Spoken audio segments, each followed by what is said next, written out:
Adam. Thanks for joining me at the end of, I'm sure, a long day of closings for you. I asked you to come join me today because you were brilliant at our NCBR breakfast meeting last week. And aside from calling all the lawyers in town old farts, gotcha on that one, we had a really cool conversation listening to you talking about two topics that are coming up a lot in this really busy market in Newport.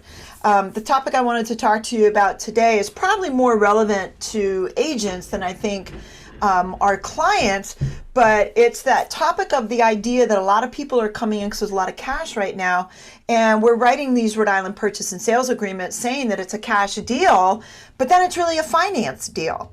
Can you talk a little bit about how that ties into how that's specifically related to our time is not of the essence clauses in Rhode Island? Sure, happy to help. Thank you for having me on here. And yes, all the other lawyers in Newport are old farts.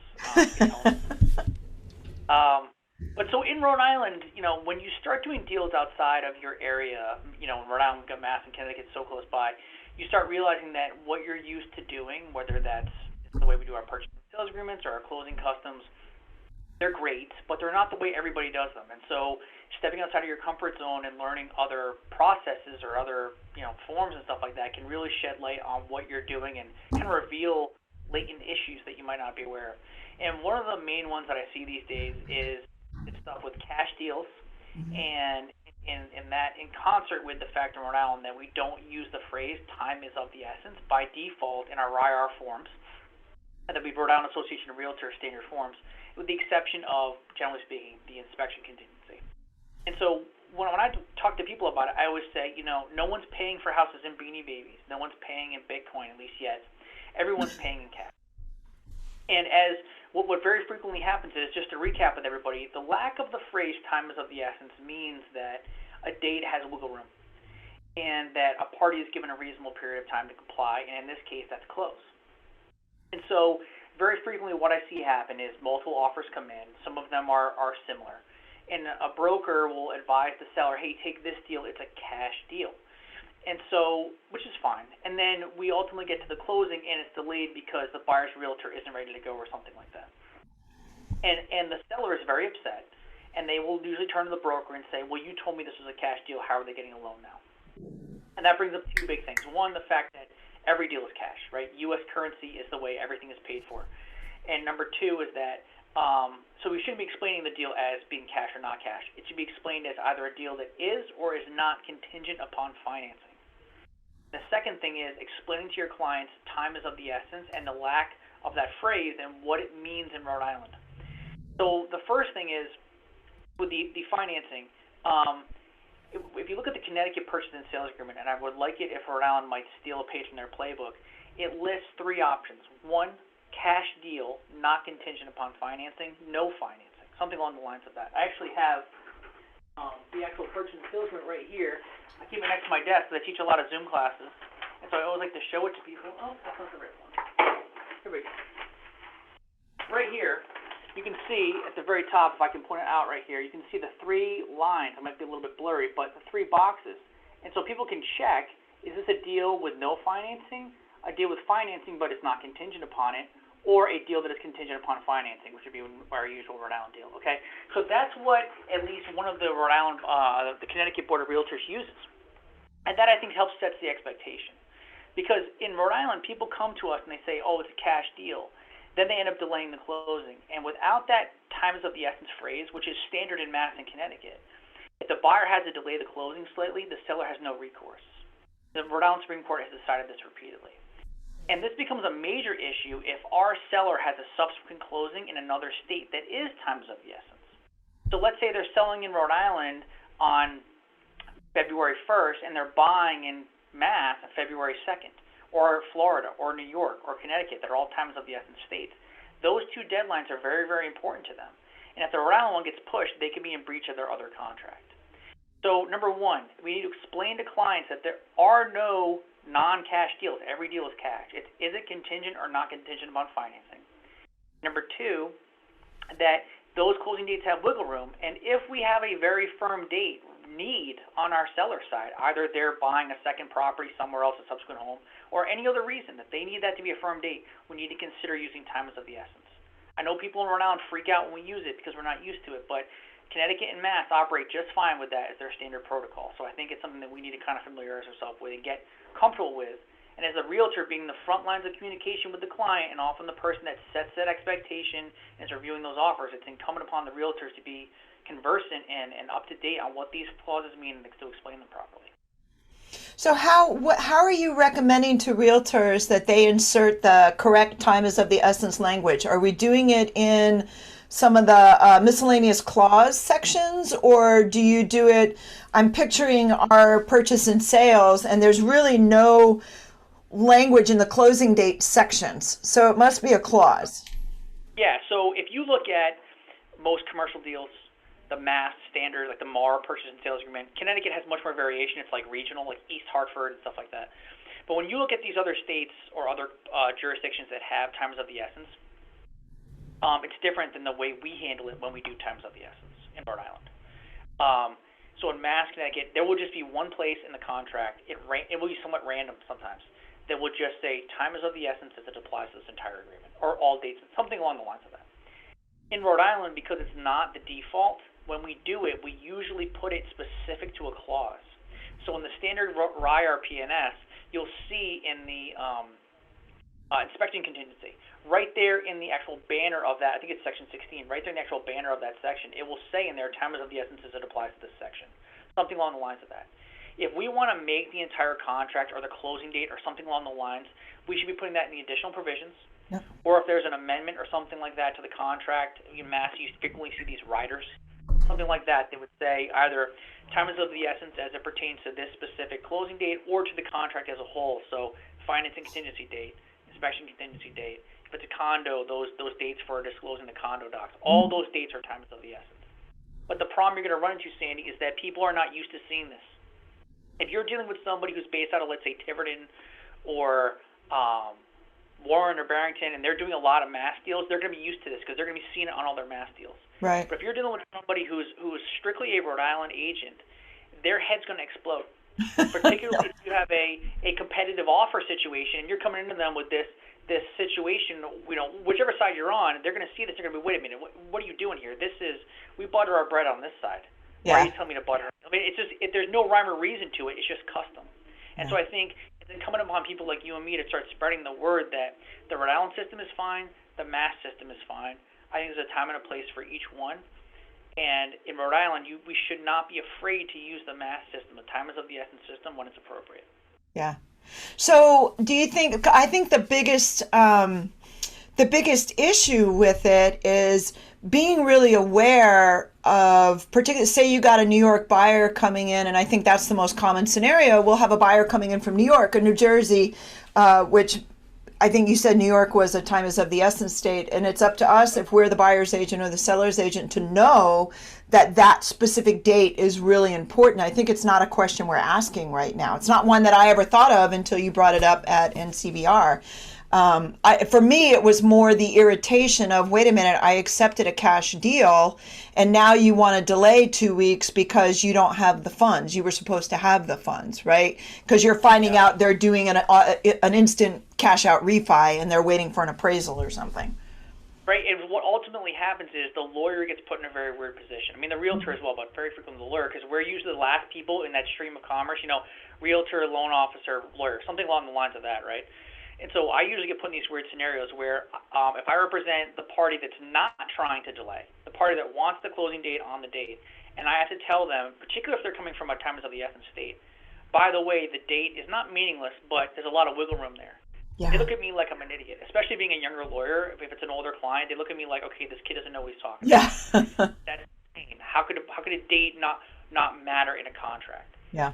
I've had people, particularly wealthy clients, they've got Muffy and Fluffy being boarded somewhere. They've got movers. They've got artwork. A landscaper's coming to do something crazy, and they can't process the fact that they can't get into that house on time. And then on the reverse scenario is when I represent someone who is the delaying party. If the lawyer on the other side knows what they're talking about, they're already going to know how this conversation is going to go. It's almost like a formality. I call them up and I go, hey, we're delaying a week, whatever. The other attorney pretends to bang on their desk because they know they have no recourse against me. And we have to do this little dance where, hey, Joe Blow, lawyer, Jane Doe, realtor, lawyer rather, I'm going to delay, and you have no recourse against me as long as it's a reasonable period of time.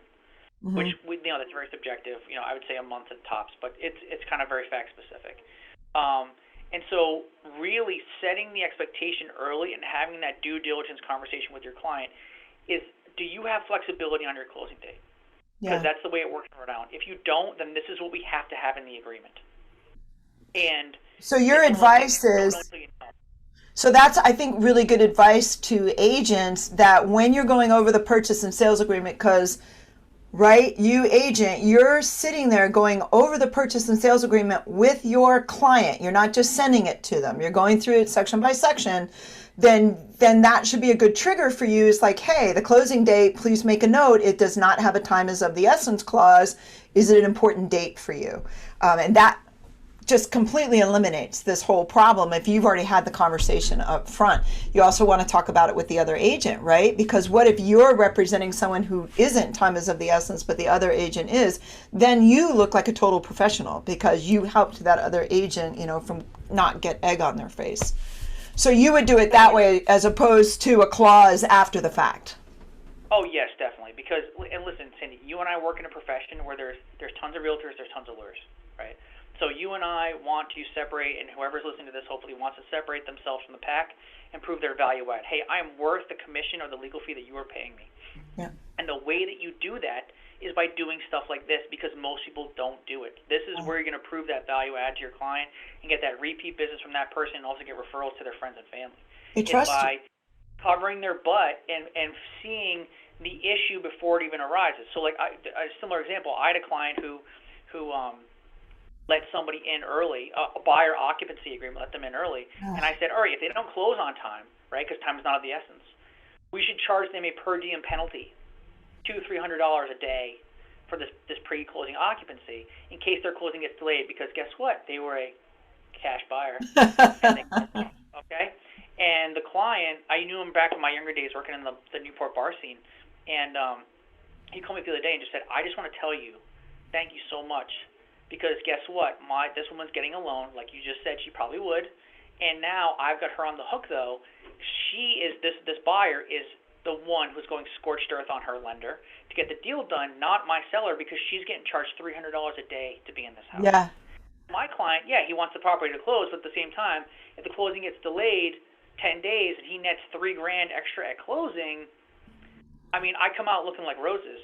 And now every time he's going to have a friend who's going to need to sell a property, that one thing I did, that tiny little thing, separates you from the pack. That's right. So, can't overstate it enough. So in closing on when a deal says it's cash, you want to know as a seller's agent, what's the biggest takeaway for a seller's agent in that topic? Number one, every deal is cash. Okay. So the question here and the way it should be explained to your clients is it's either a deal that is or is not contingent upon financing. Okay, we were at that NCBR breakfast. I was telling the lady there from the Forms Committee, I want them to rename that clause to financing contingency, not mortgage, because it could be a private loan from a relative. It could be a loan against like a brokerage account. It could be a loan HELOC against another property. So financing contingency, number one. And then number two, if we're in a scenario like that, do not take the closing date for granted, that it's a given. I always tell people closing dates are aspirational. Yeah. Okay? It's hurting cats, especially now with how crazy things have been. So if your client is in a situation where they need to close on X date because time is of the essence to them, then time is of the essence needs to be in the contract. And if you're in Rhode Island and the other broker loses their head explodes because you put that in there and they've never seen it before, let's talk to them. And talk to the lawyer on their side and explain why we're doing this. And hopefully their broker, the lawyer they're working with, can explain why this is appropriate. Yeah. Because nothing's perfect, but we're dealing with people. But hopefully we can mitigate that and explain why we need to have it in there. And how about if I'm the buyer's agent? What's your advice to me in that scenario? I'm the buyer's agent and my client says to me, "Oh, this is going to be a cash deal," but I know from conversation that they're actually going to do a cash out refi at the close. What's your advice to me as a buyer's agent? Man, that's tough because you have a fiduciary obligation to your client. So if you're dealing, what I see a lot of times is more experienced agents, not necessarily preying upon less experienced agents, but like maybe taking advantage of the fact that a less experienced agent doesn't understand that there's all deals are cash, right? It's just a deal that's it's not contingent on financing. You can still get financing, and so it's a very hard line to toe there for the buyer's agent because you have to do right by your client, the fiduciary obligations, right? Mm-hmm. So you can't let the cat out of the bag that your client might want to get a loan at the end of the day. Mm-hmm. So I think the way that you present that is, listen, if the seller's agent incorrectly explains it to the seller that it's a cash deal, that is fine. If I was you, I would go, we live in such a small community. Even if you get out of Newport County, just the rest of around in southern New England, it's still very tight, especially if you're doing any amount of business. Yeah. That you're explaining it, hey, this deal is not contingent upon financing, right? We're ready to go. Now, if somebody pushes back with you on a time, let's say that I'm the buyer's agent, Sandi, and you have the seller, and you go, okay, Adam, but I took Adam's class, I listened to Sandi's video, and I now know that means that I should be asking for times of the essence because the closing date is a big deal to my seller. And I've explained to my seller that this is just a deal not contingent upon financing, not necessarily cash. Me, on the buyer's agent side, need to then have a conversation with my buyer and say, listen, are you ultimately going to try and get financing on this? Because banks are as overwhelmed as everybody else, and sometimes loan officers can be a little bit more aggressive on a closing date than what their back office can handle, or what, all the ticky-tack stuff, IRS transcripts, whatever the nonsense is, that always delays closings. We need to have that buyer know, listen, the seller is saying if we want to go through with this, they need time is of the essence on this. So you need to know that your bank isn't ready to go. On this date, you've got to buy it cash. You've got to buy it just your funds. And if you can't do that, we cannot sign this agreement as it's written. We have to either have no time is of the essence or put a financing contingency in there. But we can't proceed the way it is. Yeah. And again, that's like a rule of thumb, but each deal is going to be a little bit different. And you got to kind of, use your best judgment, stuff like that. But you got to look at it from the buyer side too. That's awesome, Adam. Thank you so much. Where would, if an agent's watching this and they want to talk to you about this and maybe get some more information, how could they contact you? Phone number. They chain me to my desk here. 401-849-3040. Okay. My email address is my first initial followed by my last name, so athayer, ATHAYER, at srt-law.com. And email is usually the best way to get me because we're all running around like crazy. So. Fantastic. Thanks so much, Adam. I appreciate it. I hope we get to talk to you again about another topic. That sounds great. Thank you for having me. Thanks, Adam.